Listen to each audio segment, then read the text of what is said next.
You are listening to the Midlife with Courage podcast. This is where women in midlife come for inspiration, motivation, and sometimes a little education to help them flourish after 40. Let's get started. Hello and welcome back to Midlife with Courage. I am Kim Benoit, your host.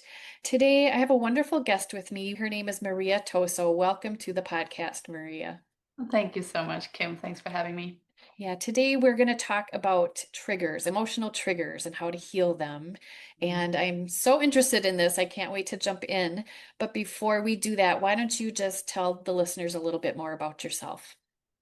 Yeah, so I'm a Danish immigrant. I came to this country, 28 years ago now. And just as the guy across the street started blowing the snow, I remember coming here and I heard it as mowing the snow. So I was like, we got to go mow the snow. Oh, So that was no. a big laugh. My dad died when I was only 16 years old. And that was really what started me on my spiritual path in many ways because I could feel him on the other side. I didn't know where to go with that. So I met a meditation teacher in Copenhagen few years after he died, and it was Buddhist meditation. And one of the first things this teacher said to me was, everything that is unprocessed in your chitta, heart, mind, so that means in your whole constitution, will be projected out, and you will attract the exact person or situation that will show you where something is not flowing, where life force is not flowing, where there's a knot. So that's pretty much what we today would call an emotional trigger. We Hmm. didn't have that language back then.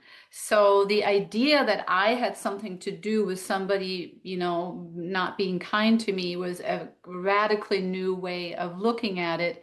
And so it's really evolved since then, but I would say it's really in the last 10 years when I really started teaching yoga teacher training here in Minnesota that I started noticing that the hardest part for my students, it really wasn't learning Sanskrit or memorizing things or even standing in front of a group and teaching and guiding, although that, that will trigger certain fears.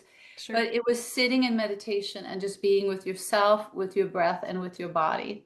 Mm. And it's like, well, I've had that difficulty myself in my meditation practice, but now I got to see that hundreds of women have that difficulty. And I say women because it's mostly women that take my yoga teacher training. So I'm going to speak mostly about women today. And I started then applying more deeply the methods that I learned through yoga, a method of really being with what was contracted instead of escaping. And one of my first yoga teacher training students at St. Paul College almost 10 years ago, she said, I hate meditating. All I want to do when I sit down to meditate is go watch Netflix. So that was an expression we used in the classroom. What's your Netflixing? And that's what you in the Ah, book will see described as your numbing out. numbing out. Yes. So I talk about that in the book, how we all tend to not want to go in and feel what's in there. We tend to either numb out, lash out, or check out. Yeah. And the Netflix would be in the numbing out category. Numbing out. You mentioned the book. It's called Heal What Hurts. The people who are listening, I'm holding it up here. And yeah, I love that the three different ways you deal is numbing out, lashing out, or checking out. Mm. Um, I've read the book, and you mentioned that writing the book was the most intense, difficult, and transformative journey of your life. Tell us Right. about that. Well, I think that when it comes to triggers, there's a lot of shame around it. I think when we act in a triggered way, we kind of know we're a lot of control. It's something much younger that's acting out. So some part of us wants to defend that, justify that, but deep inside we kind of know we're not coming from our highest self. Mhm. So instead of going in and recognizing, well, we're coming from a very tender, vulnerable place that really need to be held, we tend to kind of push that down. And I, along with everyone else I've worked with, did a lot of that. And especially since becoming a yoga teacher, then it's like you have a certain role as a yoga teacher that has attained some degree of mastery over your triggers. And yet they would still arise. And to this day, they still do. And that would be a message I would really want to convey today is triggers don't heal in the sense that they just go away and you're never going to be triggered. They heal in the sense that you continuously, unconditionally bring loving presence to them whenever they arise. And then you actually stop wanting to do the numbing out, lashing out, and checking out.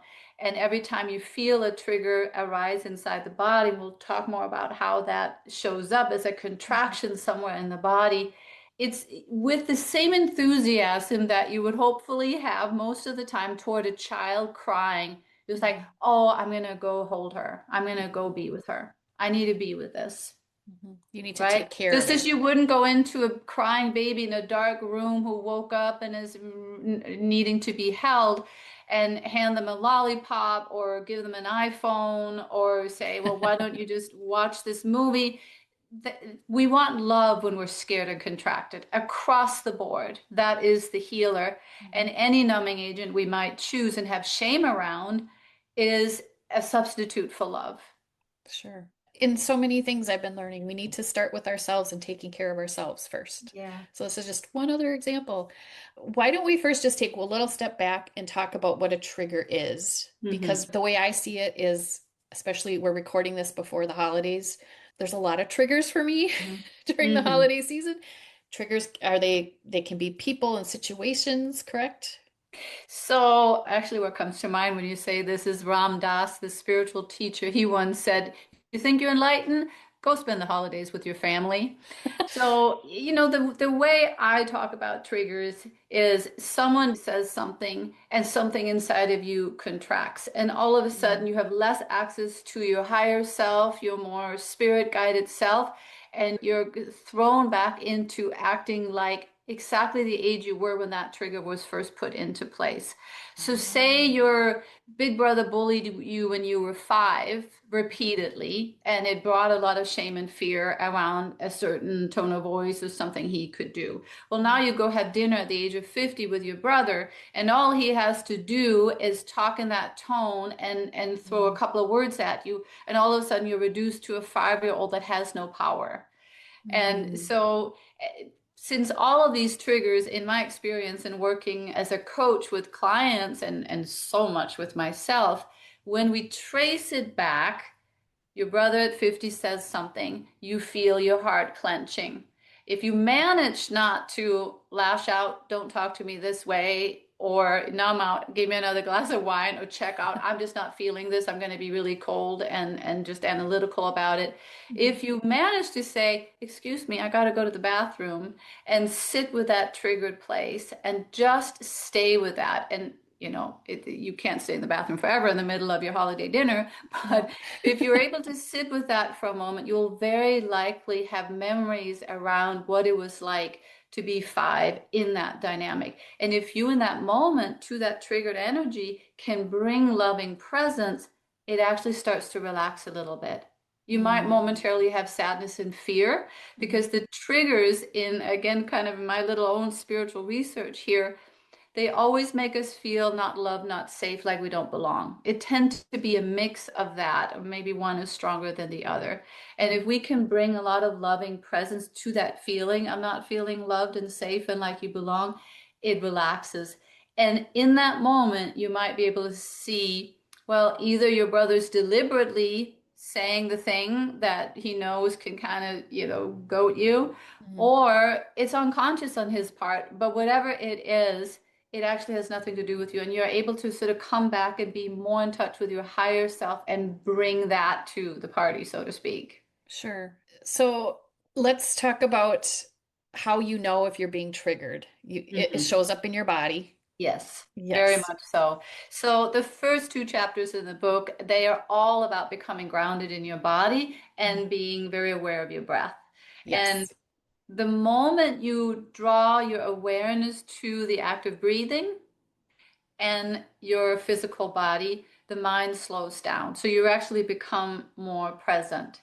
Mhm. And I think people have never been more anxious than they are right now. So there can be a real resistance to going into the body because then all of a sudden you feel what might be already sort of contracted in a semi-chronic way.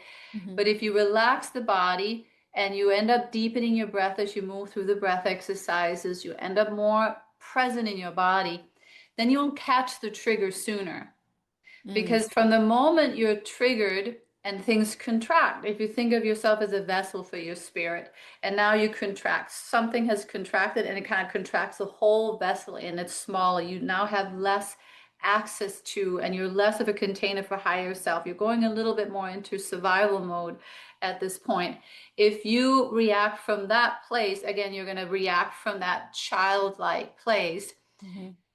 If you don't catch it at that point, you might just be rolling with a dynamic, especially if you've had maybe something to drink or something that makes you a little bit less conscious and grounded in yourself. The dynamic is just going to take a predictable path, kind of a downward vortex, if you will. But Hmm. if you can catch it the moment something is contracting in my heart, I'm feeling a lump in my throat, my stomach is in turmoil. If you can catch it at that point, that's when you're able to excuse yourself. I got to go to the bathroom, or I think I'm Hmm. going to go for a walk and be right back. Yeah. But if you don't catch it, then you get flooded by it, and chances are that your more habitual out will just run its course. You'll Sure. finish that bottle of wine or that, pint of ice cream, or just have it out with somebody. You should not be doing this. Try to fix it by changing someone else's behavior, which Yeah. also in my little research has never worked. It does not work. And that's kind of a theme Um, throughout the book too, I think. yeah. I want to ask you about forgiveness later on, but Mhm. yeah, this is something, as I said, the holidays, I know I'm going to be triggered Mhm. probably by something or someone. Mhm. You can, it sounds like you can think about this ahead of time and Mhm. maybe work with that. And, Yes. and okay, I know when that person shows up, this is what's going to happen. So Right. is that true? You can kind of work that out a little bit before. Well, absolutely. And I would say not just before the holidays, but before stepping outside your door, or you don't even Sure. have to step outside your door before you have something come at you. Like a daily practice that might be the most foundational of being aware of your breath and being aware of your body, because Mhm. then you can get into a relationship with your body where you might say, if you know you're going to spend time with family that will trigger you, do you talk to yourself? Talk Mhm. to that part that is already contracted in the anticipation of these, interactions that you'll likely be having. Just I'm here with you. I'm not leaving. I'm right here. I've got you. I love you. It's going to be okay. If your heart starts to feel scared or you contract, I'm going to be with you and we're just going to remove ourselves from the situation, or I'm going to just stay right in you. So Mhm. so instead of the three out, you come in and you almost broaden in your field. And Yeah. your broadcast is very different at that point because you actually exude strength when you're fully present. And Mhm. what you might actually see is if you were to work with a trigger that you know is coming up beforehand, Mhm. you might actually notice that the brother doesn't say the thing. And Mhm. that's the kind of mystical part of it, that the very trigger that's already kind of laying there and awake and is almost maybe a little bit in the contracted mode already is almost like a vacuum that draws in that very whatever the story that's contained in that trigger from childhood now draws that in. And if it isn't the brother because he's not coming, then it's the sister's new boyfriend. We'll find kind of a stand-in for the original villain. But most of us have Yeah. some original villains from our, Mhm. whoever raised us and who we were raised with. Sure. And we can move across the world. Trust me, I tried it. And still encounter the way my mom treated me in my husband or the way a brother treated me in a colleague. So the method is the same. It's loving presence around the contracted place. Yeah. And that's body scanning. It's scanning the body, Mhm. feeling the body. And then as you work with the book or in one of my groups or with me privately, you also become very aware of where is your primary trigger? Where does that Mhm. sit? Okay, it's in the stomach or it's in the heart. And you bring awareness to, bring awareness to, bring awareness to it. So you will get to the point where even the smallest little early flutter of a contraction, you can already feel that. And Mm. you can feel, this is how we talk about the numbing agents. You start to become aware when I have this contracted feeling, I want sugar. Mm. I want my phone. I want to scroll. I want a Mhm. cocktail. I want a cookie. Whatever it is, and we tend to have shame around whatever that is. But Mhm. if we can say that's an indication, like my hand is already on the pint of ice cream, can I take 1 minute to just be with what's really going on, sweetie? You can have your ice cream. Don't worry. It'll be right there. But just for Mhm. 1 minute, tell me how you're feeling. Yeah. And then you kind of, oh, I looked again and he hadn't texted me, or, something happened that actually initiated this. Hmm. And then what tends to happen if you give that place love and inquiry and being withness, you might still want the ice cream, but you might want less. Yeah. That's the message I get repeatedly. It's like, yeah, normally I would finish half a bottle of wine after getting into it with my significant other, but when I sat and just gave myself a couple of minutes there, Hmm. and that might become more than a couple of minutes over time, but just let it be easy in the beginning. I'm just like, what's really going on, sweetie? Hmm.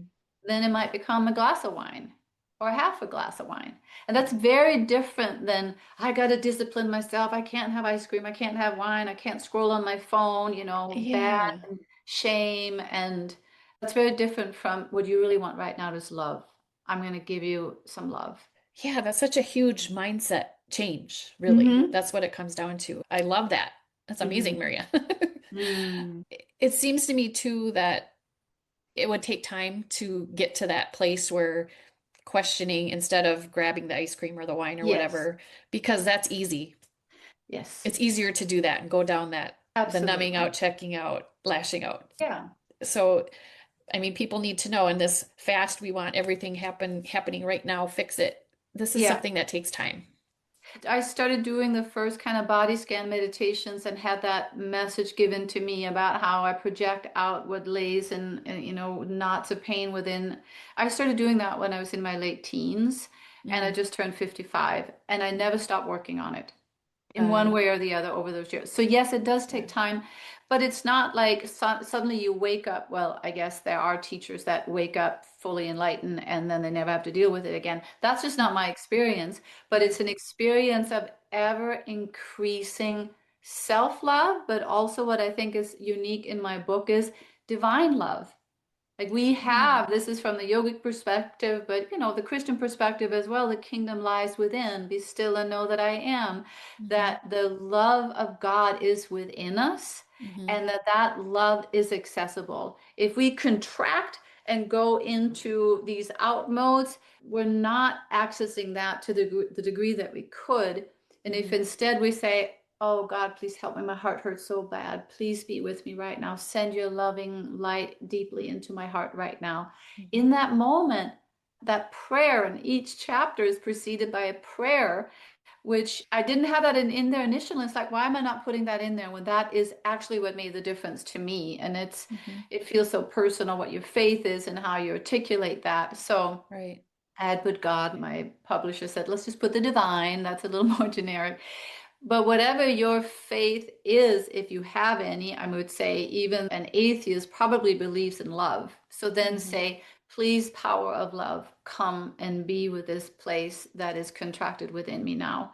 Hmm. And that is honestly when my own path to, and again, I don't even like to use the word mastering because I think that's arrogant and I don't think that you ever really master it in that way. But I do a lot less out than I've ever done in my life. And that is in part, I'm sure, because I started adding the prayerfulness Hmm. to that work. I'm not alone right now. This Right. is painful. And you could also think of it as your higher self is really with you, your Hmm. light, your most adult self, your most divine self, infinite self, whatever language you have Yeah. can swoop in to the little girl in the crib that's all alone and woke up and doesn't feel loved and doesn't feel safe. Yeah. And you can scoop her up in a very real way. And I often use hands in my groups and my classes. Hold it. I'm here. I've got you. I know this is scary. I'm right here. Hmm.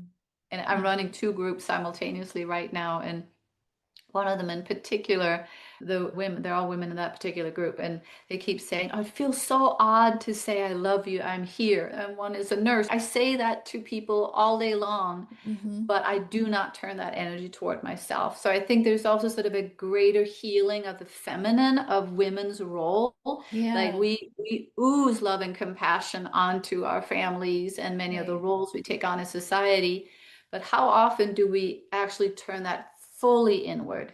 Yes. That's not what we've been trained to do. So we're reversing something here. And that doesn't mean we can't still love fully and freely in all these roles that we might have, but it Hmm. can never be at the expense of us. That has to stop. And it has Yeah. been at the expense of us. The Hmm. self-sacrificial woman is almost revered as, well, then you're a good woman if you Yeah. put yourself last. And I mean, it sounds so trite, but But I it's true. think there's really something here. Yeah, and I found, especially in midlife, women have, like you said, been giving to everybody else. And when you start focusing in on yourself, I myself too, it's very strange for me to say, well, I did a good job, or that was amazing what I just did. Right. It's better now because I've been practicing it and doing it. Yeah. But and that's what I Right. want other women to know. You are amazing and you have done these beautiful things. Now it's your turn to Yeah. take care of yourself. Right. And also understand that we have deep patterns that are generational and just like women before us, as far back as we can see, Sure. have had that pattern of needing validation from the outside and kind of a self-sacrificial role to some degree.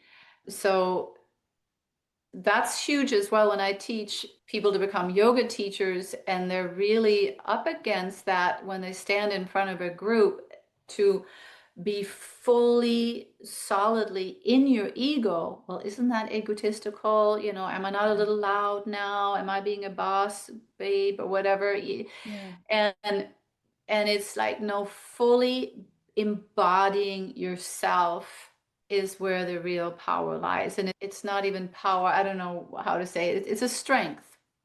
Yeah. It's a presence. It's a broadcast. Hmm. Like I'm here. Like here I am. Right. Yeah. Fully loving here, but not in a forceful way. Because I think sometimes when we feel so contracted and pushed on and challenged and provoked, then it can come out as anger, rightfully so, you know, if we feel taken advantage of. But Hmm. that's very different from just being fully, fully, fully in here. And if people listening to this take one thing away from this, scan your body with love every day. Imagine your body full of loving light every day. That alone will make a difference. It will shift how you broadcast and how you come across and how it feels to be you. Yeah. And you just said about how you're looking to others or the outside to validate what Hmm. you are. And Yes. as I was reading your book, actually, I was thinking of a situation where I was looking for, okay, it's my husband, I'll just say it. I share stuff here. I need him to tell me, I look good. Yeah. But then I kind of thought about it. I need to know these, Right. not, that. Yeah. So this is just fits in a little bit with that. Absolutely. No, fits totally in with that. I think that is Yeah. exactly it. And what you noticed it there. And I think that's Mhm. also a huge step is to start to kind of witness. So yes, we will stumble a million times and have the ice cream or the wine or lash out or, do all the outs. But the Mhm. first step is to witness and notice that. It's like, wow, I'm actually wanting this validation from this other person. I'm Mhm. trying to solicit it in this text or with these words, and then to sit instead of like shaming or blaming that part of yourself, to say, where's that really coming from? Yeah. And then it might be the little girl in the dress, and everybody was like, oh, you're so beautiful. I mean, this is what we say to little girls all the time. We comment on their looks all the time. We Hmm. don't do that to little boys. I mean, Yeah. I have just learned to zip it. And it's almost like the little girl expects it because she's already in the little dress. Hmm. And you can tell that when she got that put on. And it's not to say that we can't love being beautiful, but it's when that is what we're looking to fill our cup with, Hmm. and it's training from such a young age. So Right. instead of feeling like, oh, there's something wrong with me because I want that validation, no, that's what I've been trained to do from before I could even think. Like literally Yeah. before I was just a sponge, and I saw my mom do that and I saw my grandmother do that. And to some degree, I probably taught my daughter to do that before I became conscious enough to not do that. So we're Yeah. turning a huge ship around collectively as women, Yeah. coming into our feminine power in a very new way, I would say. Right. I totally agree with that. So I love that you're doing this as well. I want to get into the topic of forgiveness Hmm. because I've made little marks in my book and I realize the two that I have are both about forgiveness, which Hmm. ties into this looking to other people for Yeah. validation. Hmm. I love you wrote that apology from someone else does not guarantee healing. So true healing relies on our own willingness to be present with the tension we feel when we're triggered. Yeah. Talk about that a little bit. I think that's Right. really important. Well, so, again, kind of giving more of an example, if you have a trigger from the brother who bullied you when you were little, Mm. and you remanifest that with a stand-in villain at work. There's someone who has the same energy as the brother and who can put me in that same place where I feel like I can't speak up in a meeting Mm. type of thing. That would be just a typical type of thing. So when you start to work with that trigger and you realize, well, this guy, and plus there's a guy at the gas station who makes me feel the same way, it all leads back to that feeling of being 5 years old. At some point, when I have sat with that and softened that enough, I'm able to release that original villain from projecting my anger onto them. And that doesn't mean they didn't do something wrong. And maybe the brother was six in this case, but it could have been a full adult that did something Sure. that really wasn't nice. Abuse, I mean, really traumatic things. But Mhm. if I need that person to apologize to me for that to melt, then I'm again a victim, really. Yeah. Then that person out there, and I think people around us, and even we, can feel when we hold that kind of power to give you what you seem to want from me or not give Yeah. it. So when we start to sit with a contracted place inside, and it really does slowly melt and it does slowly soften, and you could think of the contraction in a trigger as a charge. It's like it's a contraction, it's a charge. And the harder that's coiled, the more the lashing out will be. The more wine you need, the more ice cream you need, and the more you lash out with, the longer the texts are. And so you're kind of slowly softening that, and to Mm. where it becomes this little blip on the screen. And Mm. at some point it gets so soft that you might even be able to say, that really hurt when you said that. Ouch. I'm going to just go for a walk and kind of work through that. I mean, so Yeah. that's kind of the spectrum. But releasing the original villain and also the new villains, like the guy at work and the guy at the gas station who triggered that same place, it gives you the power back to be the one to heal it. Yeah. And what can happen, not all the time, but sometimes it happens that when you soften the place inside that corresponds to a trigger that was, you could say, been put in place by a dynamic that's old and that's been repeated many times, that they show up differently. And actually, a very old coaching story comes to mind with a woman who did have a very strong reaction to her brother for some things that happened when they were quite young. And now she's in her 60s, and he was going to come to her daughter's wedding, and it was again flaring up. But as she sat with that original hurt, he actually showed up much softer than he normally would. Hmm. So it's also, we start to actually recognize that any lack of forgiveness of projecting out onto others, it holds those dynamics in place. Sure. They kind of ping pong with each other. And when you could say, let go of your end of the rope becomes slack and the other person has nothing to pull on. They might try, and then there's not Yeah. an energetic resonance on your end with that. So forgiveness in that sense is setting yourself free energetically, but it does not mean that anyone who hurt anyone, that was ever good or right.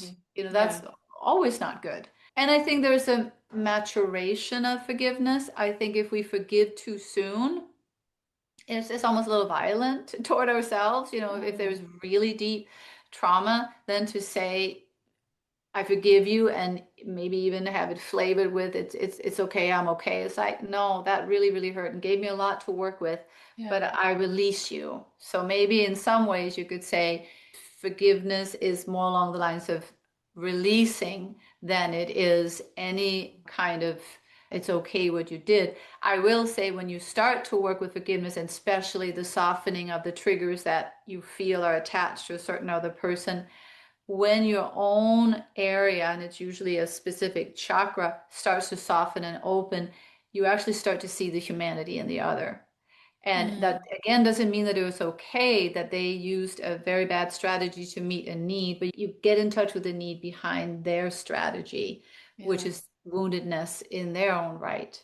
But sure. you start to do your work under the hood, Hmm. an inside job. There's just less and less and less drama and gossip and dynamics out there.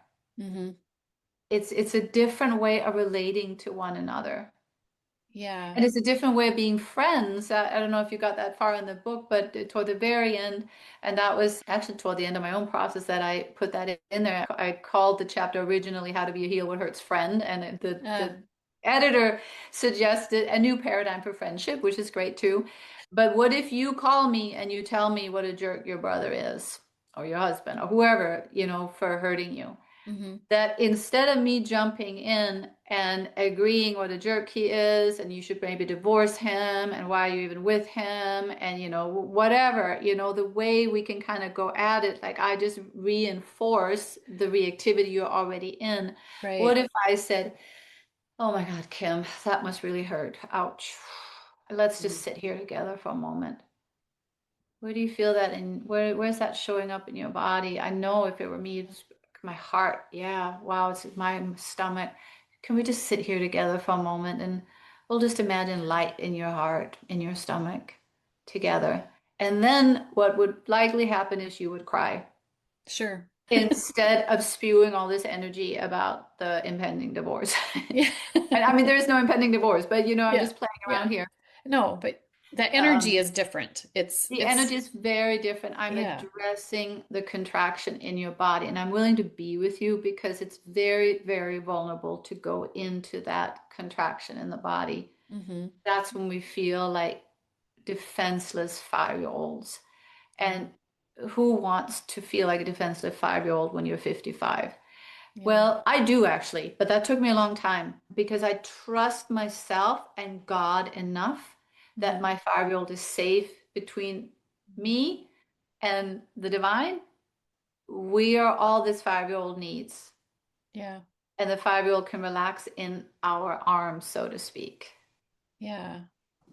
I think too, in a lot of ways, we need that 5-year-old to come back to us. We need to have that playful, childlike energy. Yes, right. Yeah, it says in the Bible somewhere, be like the little children. And Yeah. I think there is that spontaneous, playful, and that kind of running up in the playground, want to play with me, you know? Yeah. Yeah. And before we start to kind of have all these kind of masks and Yeah. density around the hurt places, right? And Right. how quickly our kids move into various forms of numbing out, really. Hmm. Oh, you got hurt, you can watch a cartoon. Yeah. Oh, you got hurt, you can have a popsicle. We do it, right? Hmm.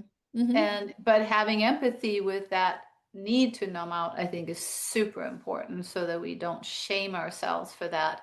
But there is something greater than the numbing agent, Yeah. whatever that is, and it's love. It's loving presence. Right. And Right. there's never been less presence in the world, if you ask me. It seems like you go to the grocery store and it's just like we're zombies that just run around and get what we need and run out of there. There's not very Yeah. little, hey, how are you doing today? Oh, you're Yeah. getting that. What are you going to make? A Yeah. lot of that has disappeared. It really has. And I don't know if that's because of COVID and all that, we have to stay away from each other, or if it was before that. I really try and make an effort when I go to the store, especially Mm. this time of the year, to just smile at somebody. Hmm. Just that little act might You're open up a right. little bit. Absolutely. Yeah. So, Yeah. oh my gosh, so many good messages here, Maria. So I love how you went into all the breathing and the being in your body. And do you want to just maybe cover the next steps a little bit Yeah. before we kind of are done here? Yes, absolutely. So when you become more grounded in your body and more aware of your breath, and maybe you're already there where you'll start to notice, okay, something just happened. My heart is aching now. I'm going to go sit with this and be with this. Now, if there's sort of a step before that that can be very good to take because we tend to get into it with people in our, close circles, right? Mhm. So if somebody's doing something and you have a reaction to it, one of the steps is to separate out your story about the action, what it means, and what Mhm. actually happened. And that tends to get a little blurred. So instead of immediately jumping into what that means, like, well, exactly what happened. The person texted me an hour later instead of 5 minutes later. That's all that happened. Mhm. In my mind, he doesn't love me, he doesn't care about me, I don't matter.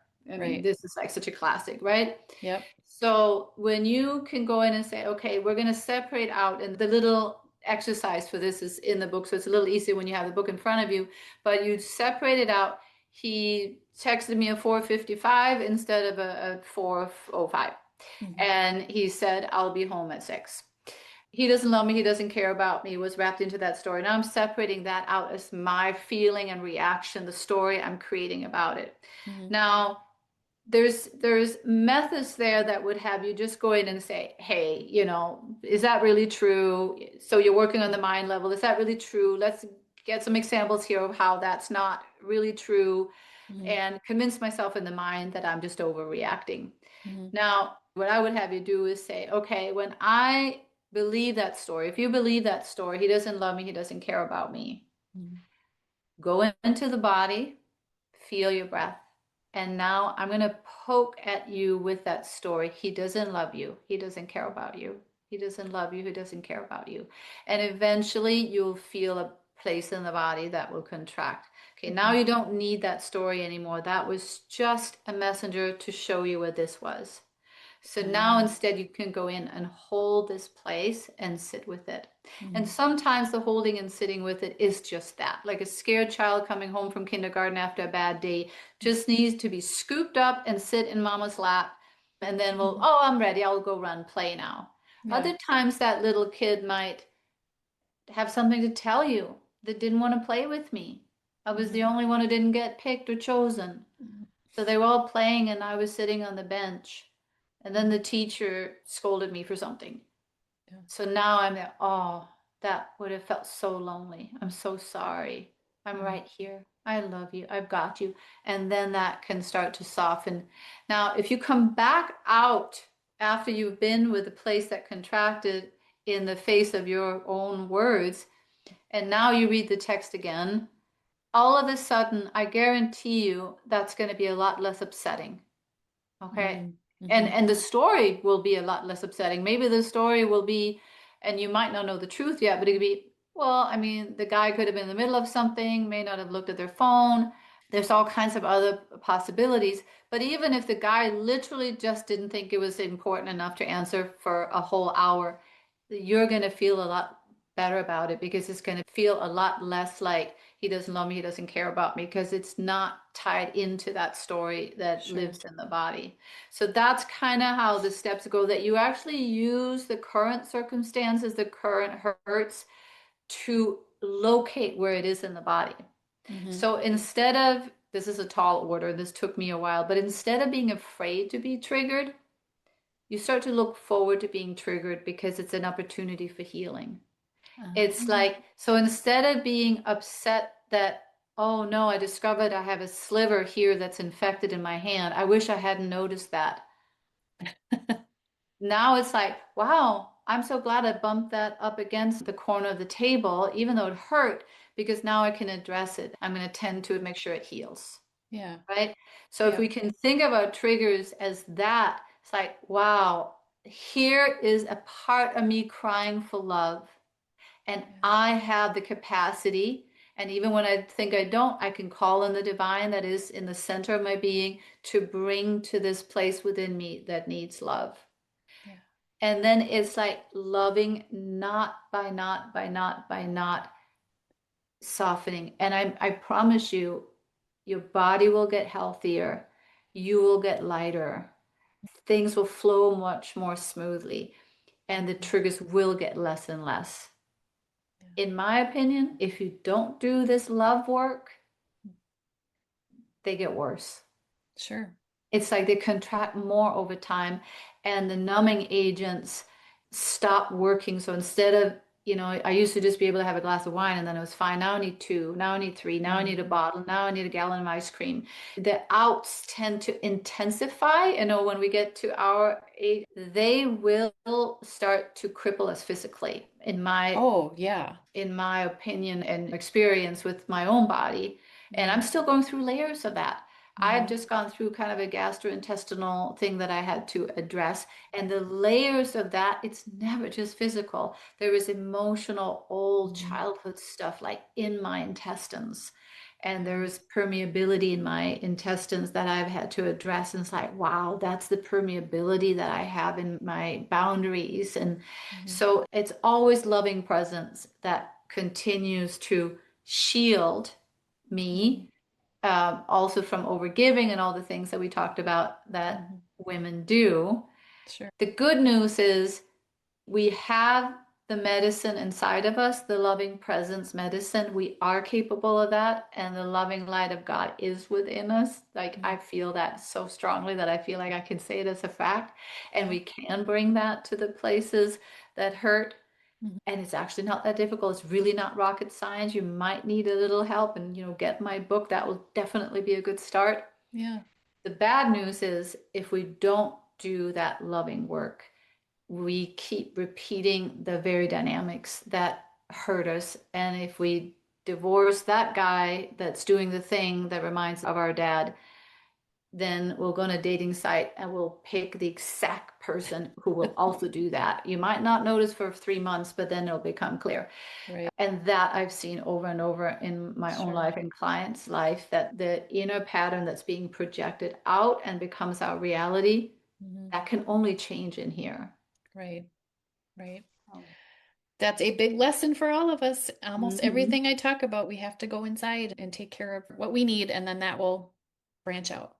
Yes, so true, Kim. Oh, when you were talking about how it's a kind of a knot, what it reminded me of, I don't know if you crochet or knit or anything, but Hmm. I've been crocheting and I had a skein of yarn that I needed Yeah. to untangle. Oh, And yeah. it took me 2 nights to do this. But So it true. was I love that. so, No, I really, yeah, really think that is such a good analogy, Kim. And when I have worked with specifically my solar plexus chakra with all this digestive stuff, yeah, it literally felt like there was something that was kind of balled up, kind of similar to yes, what you're saying. yeah. And spontaneously one night, this is not in the book because I just came up with this, but it really helped me. So I'll give it to you Mhm, now. I started creating kind of a spiraling movement with my hand, visualizing that loving heart light was mhm, coming out of my hand. And I was kind of aiming that at that knot in my solar plexus. And as I mhm, just kept doing that with such love intention, it started to kind of loosen and untangle. And yeah, no, and the other thing that comes to mind when you say that, I had very long hair as a kid, and so did my sister. And my dad was the patient one who would brush our hair after we had had our hair washed. There was no conditioner in the 70s in Denmark, so it was like an ordeal.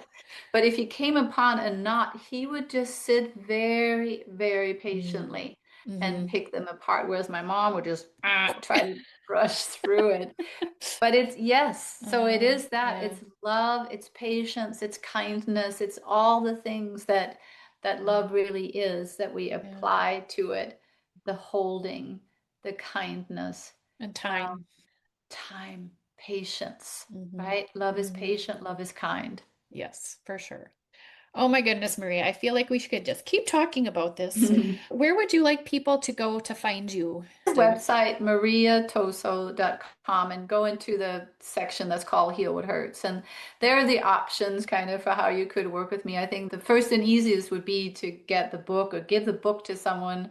It's a really good guide. It really gets you started on a lot of what we've talked about today. Hmm. And then I also have groups that meet once a week for 6 weeks, and they're kind of ongoing.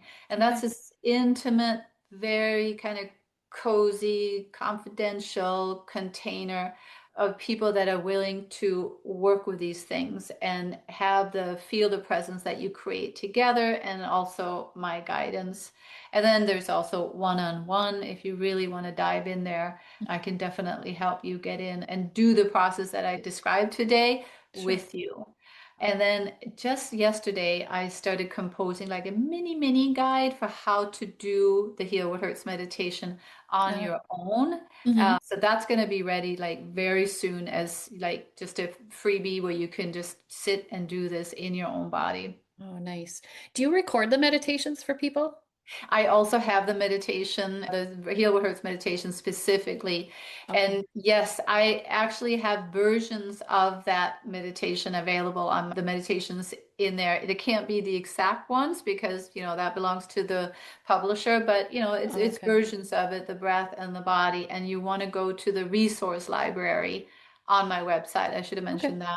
Okay. And it's free, and you can go in there and find the meditations that correspond. So, Sure. but I will say what I really recommend, and I don't know if people are doing this, but I say it in the book too.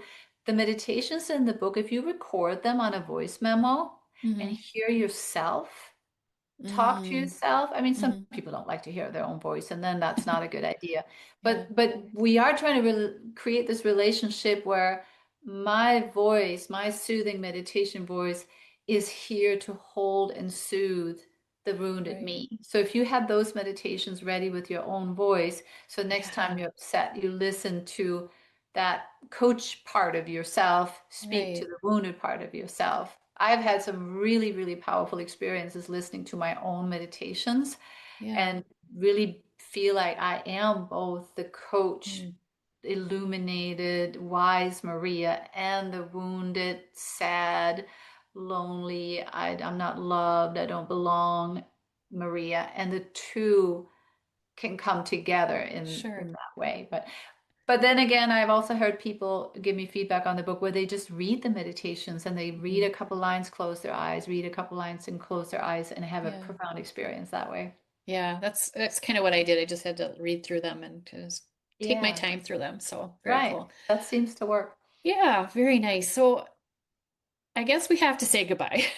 So Okay. before we do, is there any one last little message you want to give our listeners? Well, inspired by you, Kim, before you walk into any family settings during the holiday season, visualize them and send them love from your heart. And if any kind of contraction or knot arises in your body when you do that, be with that and send it love and send it softening. I'm here. And visualize the space you'll be in with your family as full of light. I think Mm, this is extremely powerful. I have that as an example in the book in there, where I was walking into a function and I was afraid to be judged. It was shortly after my divorce, and I had all these ideas about how I was not going to be welcome or loved, safe, belonging, right? So I hmm. sat in my car and sent love ahead of me into the space, and I felt it and I prayed about it and I sat with it. And Mm. then I walked in, and I don't know that I've ever gotten so many hugs in my life. Oh my And, gosh. and then, of course, the question is, would I have gotten all those hugs if I had walked in with the story and the expectation that I'm not loved, I'm not safe, I don't belong? What would Right. my energy have been? Right. Would it have invited hugs, or would I have walled off? Yeah. Mm. But That you, would be maybe the one to take, like yeah. send that ahead to whoever you're going to spend it Yeah. with. And if you're not spending the holidays with other people and you're by yourself, which is also the case for a lot of people, and there is Hmm. more loneliness and isolation since COVID for sure, Hmm. this too shall pass. Maybe this is a time to really go inward and to really be with everything that's in the body. Love on yourself, light a candle in your own space, sit with what hurts and hold it and love it, and let it be like a meditation cave where you use that time not to numb out of being alone, but it's like, I am here, I'm willing to be in this meditation, loving, prayerful space with myself. And that from inside out, that might transform the world around you. Yeah. That energy you put out will come back to you. Yeah. Love it. Well, Maria, thank you so much for joining me today. I know there was a lot in here, and listeners, grab her book. You will love it. And thank you so much. Thank you, Kim. See you next time. Thank you for listening to this episode of Midlife with Courage. If you liked what you heard, I would love it if you would leave a review. Or even better, send a link of this episode to a friend. Until next time, take care of your beautiful self.